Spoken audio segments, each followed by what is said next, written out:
दुधी जिला बनने में कहाँ अड़चन आ रही है इसके? अभी निश्चित रूप से समाजवादी पार्टी की सरकार उत्तर प्रदेश में बनेगी तो पहला जिला दुधी बनेगा। वहाँ पे एनटीपीसी रिजमनगर कार्यरत है। वहाँ पे सीएसआर का जो फंड होता है अगल बगल क्षेत्रों में विकास कार्य करने के लिए होता है, लेकिन कंपनियां अपनी मनमानी के तौर पे वहाँ पे विकास काम नहीं करा रही हैं कि ये 12 घंटे जो ड्यूटी कराते हैं उस हिसाब से मजदूरी होती है जो वो नहीं देते, और 12 घंटे रोजाना बेसिस पे कराते हैं। अभी वो समस्या है, जैसे शक्ति नगर और अनपरा मार्ग को ले लीजिए या फिर ओबरा को ले लीजिए, जितने भी औद्योगिक घराने हैं वहाँ से बहुत प्रदूषण हो रहा है। सर वर्तमान समय में बीजपुर की मैं बात करना चाहूँगा। बीजपुर में सर एनटीपीसी है, वहाँ के जितने युवा वहाँ पे रह रहे हैं बेरोजगारी के शिकार है, पलायन कर रहे हैं। और स्थानीय लोगों को कितना रोजगार ये लोग दे रहे हैं, बाहरी लोगों को कितना दिए हैं, स्थानीय लोगों को कितना दिए हैं, इस पर एक लिखित भी अगर मिलता है। विवाद हुआ था उनका, सिक्योरिटी गार्ड और एजीएम जो थे पहले के, उनसे विवाद हुआ था। और सर उस विवाद की वजह से उनके पिताजी और उनके 3 जो बच्चे एनटीपीसी प्लांट में कार्यरत थे उनको उठा करके फेंक दिया गया और वो बाहर रहने के लिए मजबूर है। लेबर कमिश्नर वर्तमान समय में आए थे, वो आदेश दिए थे कि इनको काम पे लगाओ, लेकिन एनटीपीसी रिहन ने अब एक न सुनी और उनको अभी जैसे तैसे जीवन यापन करना पड़ा। स्थिति बहुत गंभीर है वहाँ पे। हमने खुद जायजा लिया और लकड़ी से जब खोदा उस चीज़ को, जो पट्टी बिछाई गई है वो तुरंत धराशायी हो गई। और इंजीनियर साहब जो मौजूद थे वो कह रहे हैं कि हम सही से बना रहे हैं, और ये पिछले विगत 5 सालों से लंबित पड़ी है रोड, और आए दिन एक्सीडेंट इसमें हो रहे हैं। तो अभी मैं वर्तमान समय में मैं रापटगंज में हूँ और माननीय छोटे लाल खरवार जी के साथ हूँ। और मैं बता दूं कि इनका जीवन जो है, जो सफ़र है, बहुत लंबा रहा है और बहुत जुझारू रहा है। और जिस प्रकार से इन्होंने प्रयत्न किया है, एक गायक के भी शौकीन है, जिस प्रकार से गायन इनका है, गाने के भी शौकीन है। इसके अलावा भी मैं बता दूं कि आपको सबसे बड़े शौकीन ये आपके ये, इसके बाद मैं बता दूं कि आप ये प्रधानी भी लड़े हैं, 2 बार प्रधान भी अपने प्रधान के रूप में सेवा दे चुके हैं। इसके अलावा मैं आपको बता दूं कि प्रधान का सेवा देने के बाद इन्होंने बीजेपी से भी अपना टिकट लेकर के सेवा दी, और इसके बाद उसके उपरांत सपा के वर्तमान में सांसद हैं रावर्सगंज से। तो चलिए मैं सीधे बात करता हूँ माननीय सांसद जी से और जन समस्याओं को लेकर चर्चा छेड़ते हैं।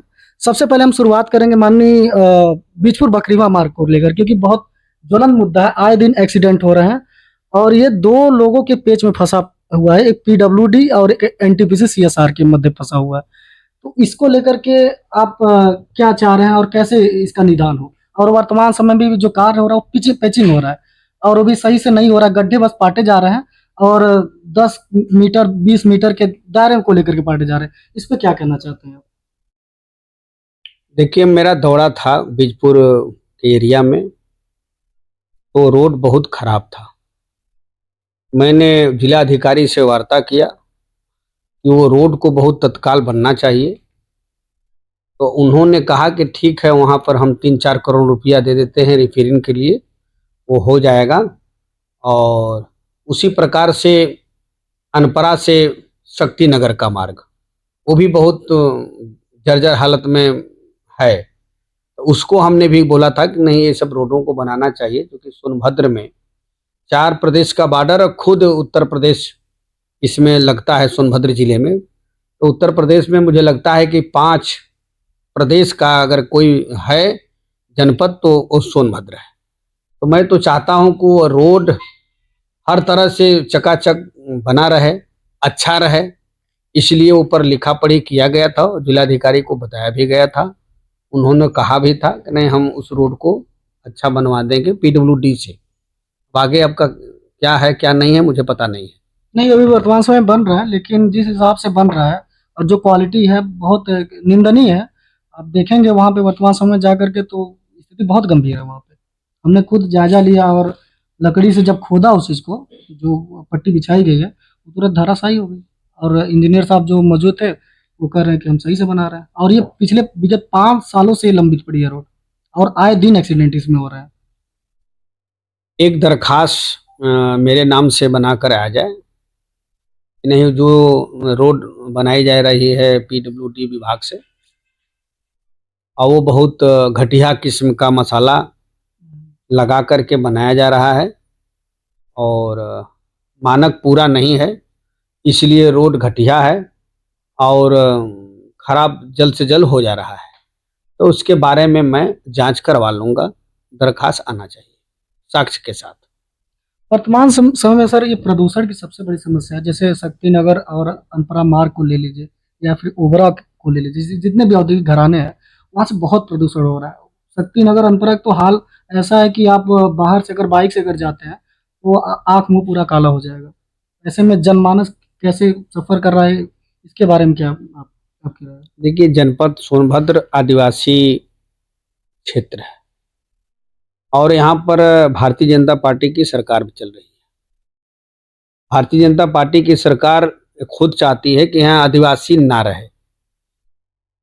अभी तो शहरों को उजाड़ना शुरू किया, ओबरा जैसे बड़े बड़े नगर पंचायत को देखे होंगे, वहाँ आप आधे घंटे नहीं रुक सकते, चाहे रोड पर हो चाहे किसी के मकान पर। तो ऐसे ऐसे नगर पंचायत को ध्वस्त किया जा रहा है।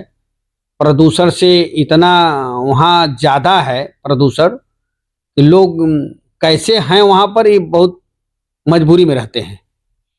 तो एक तो वो है, दूसरी चीज़ अब पहाड़ों पर आदिवासी जहाँ रहते हैं वहाँ भी सरकार लगी हुई है कि नहीं, यहाँ वहाँ भी कंपनियों को दिया जाए और प्रदूषण किया जाए। और अभी ने यहाँ का ओबरा वाला जो चल रहा है खनन विभाग का क्रेशर वगैरह, बबनी में और दुधी में वो बभनी दुधी के लिए, बीजपुर के लिए भेजा जा रहा है। इसमें आदिवासी नाराज भी बहुत तो ज्यादा इसमें आदिवासी भी नाराज हैं और साथ साथ सभी लोग भी नाराज हैं। हैं। आदिवासियों के साथ साथ 10-20% लोग और बसे हुए हैं, सम्मान जाति के लोग भी बसे हुए हैं, पिछड़ी जाति के लोग बसे हुए हैं। तो सबको कष्ट है, लेकिन ये भारतीय जनता पार्टी है कि नहीं, हाँ उन पर अमल कोई नहीं कर रहा है। हमने लिखा पढ़ी भी किया है, सदन में भी बोला है और इन लोगों को कोई असर नहीं हो रहा है, कहीं न्याय नहीं मिल रहा है, कहिए तो कोई सुनवाई नहीं है। और जब तक पीडीए समाजवादी पार्टी की सरकार नहीं बन जाती तब तक इस सब कामों पर निदान नहीं हो सकता। भारतीय जनता पार्टी में तो असंभव है। सर वर्तमान समय में बीजपुर की मैं बात करना चाहूँगा। बीजपुर में सर एनटीपीसी है, वहाँ के जितने युवा वहाँ पे रह रहे हैं बेरोजगारी के शिकार है, पलायन कर रहे हैं और पलायन करने के बाद जब वो वापस आ रहे हैं तो उनकी लाशें आ रही हैं। अभी वर्तमान में आपको खबर पता होगा 3 लाशें आई हैं सोनभद्र में, 3 से 4 लाशें आई हैं। तो ऐसे में यहाँ पे औद्योगिक घराना पूरा, चाहे आप शक्ति नगर में जाए, अनपरा में जाए, इसके बाद ओबरा ओबरा या डाला, हर जगह औद्योगिक चीज़ है। तो इसके बाद भी लोगों का पलायन भारी भरकम क्यों हो रहा है और कंपनियां क्यों नहीं इन लोगों को रोजगार दे रही है? इसके संबंध में आप क्या कहना चाहेंगे? देखिए, जब 2014 में भारतीय जनता पार्टी की सरकार बनी थी तो नरेंद्र भाई मोदी जी और अमित शाह जी ने बोला था कि साल में 2 करोड़ नौकरी देंगे। लेकिन वो नौकरी न देने के बजाय, रोजगार न देने के बजाय, बल्कि हमारे जनपद सोनभद्र के आदिवासी हों, दलित हों, पिछड़े हों, सभी जाति के गरीब दूसरे राज्यों में जाकर के काम कर रहे हैं। वहाँ कई प्रकार का घटना भी होता है, लाश कई आ चुकी है, अभी आपने बताया भी है और सच्चाई भी है। तो यह सुनने को तैयार नहीं है, क्योंकि एनटीपीसी हो चाहे एनसीएल हो, किसी भी प्रकार का रोजगार और नौकरी देना होता है तो भारतीय जनता पार्टी के केंद्र में सरकार है, उनके इशारे पर, उनके मंत्री के इशारे पर ये लोग चलते हैं और हम लोग विपक्ष के साथ हैं, लिखते हैं, देते हैं, बोलते हैं, लेकिन ये लोग सुनते नहीं। इसलिए इन लोगों के ऊपर मैं लिख भी चुका हूँ, आगे लिखने भी वाला हूँ कि लोगों की जांच कराई जाए कि आखिर यहाँ स्थानीय लोगों को कितना रोजगार ये लोग दे रहे हैं, बाहरी लोगों को कितना दिए हैं, स्थानीय लोगों को कितना दिए हैं। इस पर एक लिखित भी अगर मिलता है क्षेत्र से कि नहीं, हाँ इनकी कमियां कहाँ कहाँ है, क्या ये करते हैं। सुनने में तो आया है कि नहीं, यहाँ कंपनियां जो है कि जो काम कराती है उन लोगों से 22 दिन का पैसा देता है और 26 दिन का जो है कि डेली भरता है। नहीं, मैंने कुछ कवरेज कवरेज किया था सर। इसमें क्या है कि ये लोग 12 घंटे मजदूरी कराते हैं, जबकि 8 घंटे की मजदूरी होती है। 8 घंटे का 550 करके ऐसे रेट है, जबकि ये 12 घंटे जो ड्यूटी कराते हैं उस हिसाब से मजदूरी होती है जो वो नहीं देते। और 12 घंटे रोजाना बेसिस पे कराते हैं। अभी वर्तमान समय में भी 4 कोड लागू होने वाला है सरकार की तरफ से। तो ये सर कितना कारगर साबित होगा हमारे मजदूर भाइयों के लिए?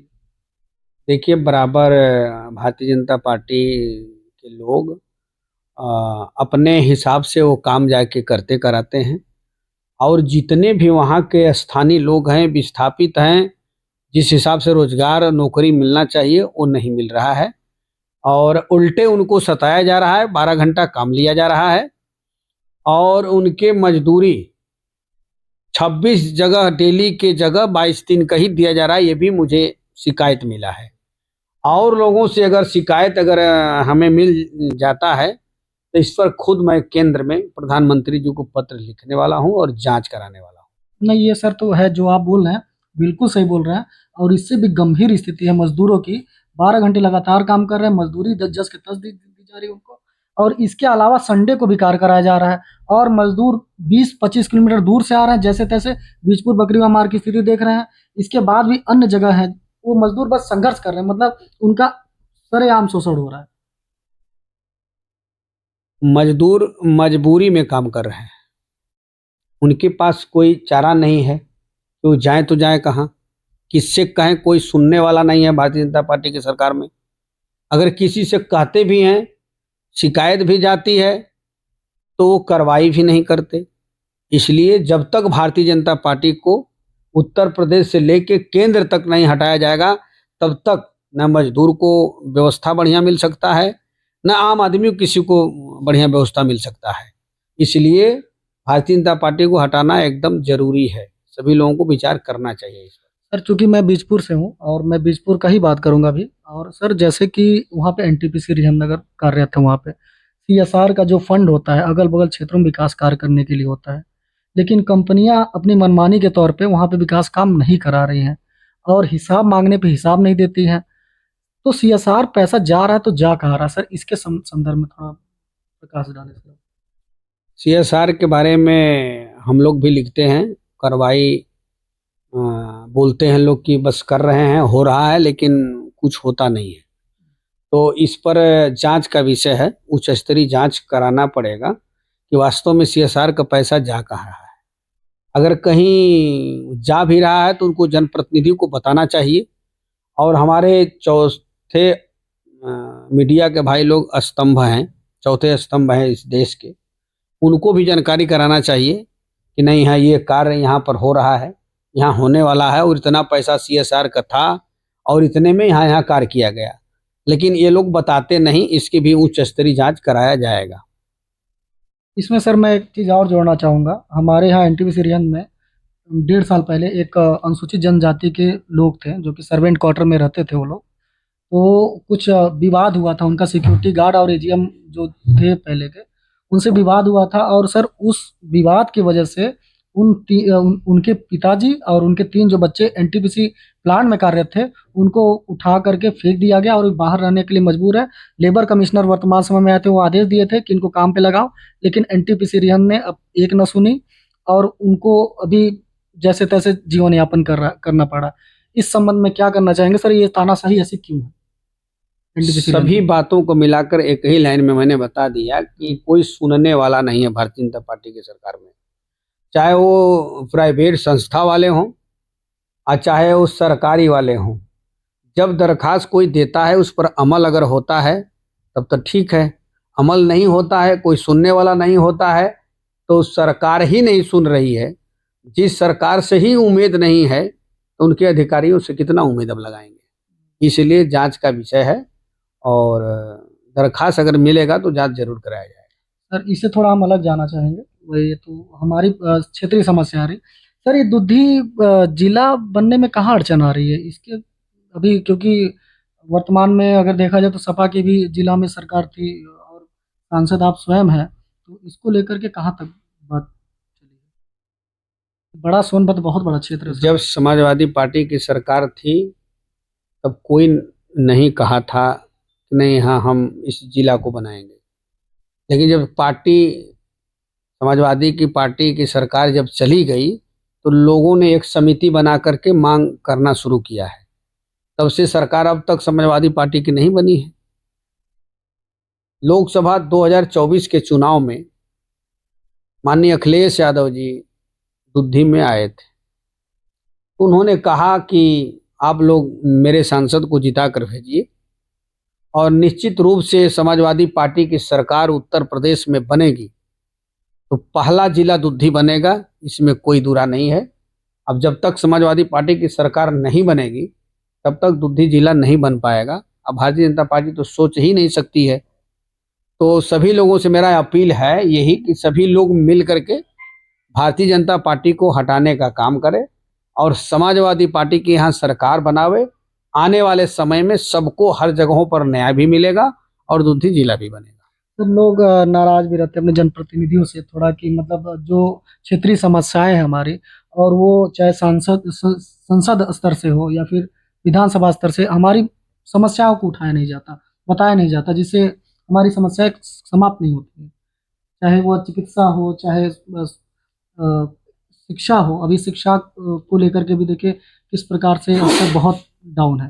बुद्धि विधानसभा में कुछ अगर देखा जाए तो डिग्री कॉलेज सरकारी है ही नहीं।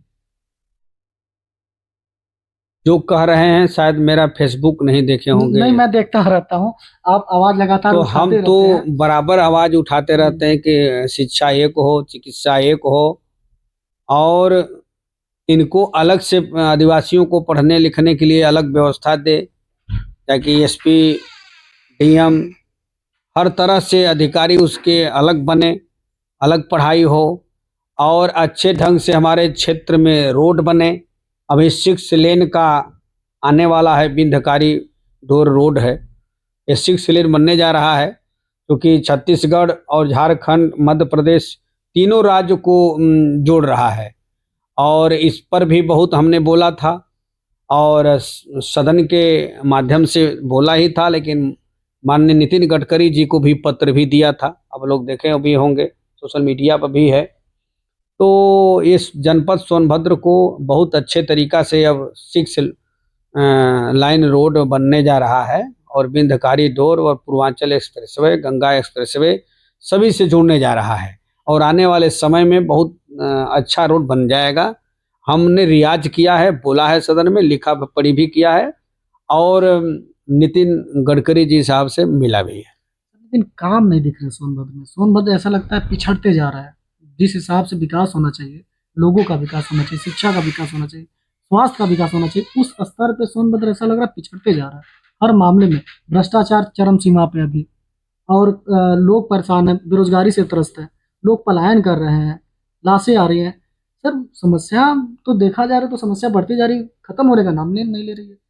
अब भारतीय जनता पार्टी में तो आप देखे होंगे ना कि जब 2014 में नरेंद्र मोदी जी आए थे तो बोले थे कि हम बहुत विकसित भारत करेंगे, मुझे 60 महीना केवल दे दो, और 60 महीना के जगह अब 2047 मांग रहे हैं। आप ही कल्पना करिए कि जो 60 महीना मांगने वाला व्यक्ति यानी 5 साल दे दो और 2 करोड़ रोजगार सालों में मिलेगा, बहुत विकसित भारत बनेगा, 50 रुपया लीटर पेट्रोल डीजल हो जाएगा, 15 लाख रुपया सबके खाते में चला आएगा। हम तो गवाह हैं, ये सब कहा गया था, लेकिन क्या हुआ? अब 2047 मांग रहे हैं कि 2047 तक हमें बनाए रखो, तब शायद हम विकसित भारत बनाएंगे। तो ये तो ठीक काम तो है नहीं। इसीलिए हमारा भारत पछड़ता जा रहा है, विदेशों के हाथों में बिकता जा रहा है। किसानों को मैटर देख लीजिए, दुगुना आय कहा गया था, वो भी नहीं हुआ। अब तो अमेरिका चलाएगा किसानों को, तो सोच लीजिए कितना विकास होगा। इसलिए देश का विकास नहीं हुआ है, हमारे उत्तर प्रदेश का विकास नहीं हुआ है और हमारे जनपद का विकास नहीं हुआ है। जब तक भारतीय जनता पार्टी को नहीं हटाया जा सकता तब तक अच्छे ढंग से विकास नहीं हो सकता। सर, आपका जीवन ही बड़ा सरल नहीं रहा है, बड़ा संघर्षों से भरा रहा है। प्रधान भी थे आप, गायक भी थे आप, और इसके अलावा सांसद भी थे आप। आप अपने आप को किस में ज़्यादा फिट समझते हैं? कौन सा आपके लिए बेहतर होगा? प्रधानी बढ़िया था या फिर एक जो गायक जो था, जो गाते थे आप, वो बढ़िया था कि ये बढ़िया है? कौन सा बढ़िया है? आप क्या चाहते हैं आप? लोगों का सेवा करना हमारा धर्म है और सेवा करने का मौका गीत संगीत से भी लोगों को मैं सेवा करता था। और जब ग्राम पंचायत के प्रधान भी थे तभी लोगों का सेवा करते थे। आज उच्च सदन के सांसद होने के नाते लोगों का सेवा कर रहा हूँ और देश का भी सेवा हो रहा है। कानून जहाँ बनता है वहाँ मैं बैठता हूँ और तमाम दलित, आदिवासी, पिछड़े, समान जाति के लोगों को बारे में सोचते रहता हूँ और हर तरह का सेवा करने का मौका जो हमें निचले सदन से लेकर के, गांव सभा से लेकर के लोकसभा की ओर जाने को मिला, ये जनता जनार्दन का आशीर्वाद है। इसके लिए मैं जनता जनार्दन को बहुत बहुत धन्यवाद, शुभकामना देता हूँ। अभी सोनभद्र में क्या देखना चाह रहे हैं सर? विधायक किसका, बीजेपी का होना चाहिए कि सपा का होना चाहिए, जो वर्तमान समय में चुनाव होने वाला बीजेपी तो खत्म बाजार है। है? अब जब भी चुनाव अगर हो जाएगा हाँ, तो इनका बुरिया बिस्तर यहाँ से गया और यहाँ से नहीं, यहाँ से तो खत्म बाजार है। पूरे उत्तर प्रदेश से समाजवादी पार्टी की सरकार बनने जा रही है और 300 से पार विधायक जितने जा रहे हैं और पूर्ण बहुमत की सरकार समाजवादी पार्टी की बनने जा रही है।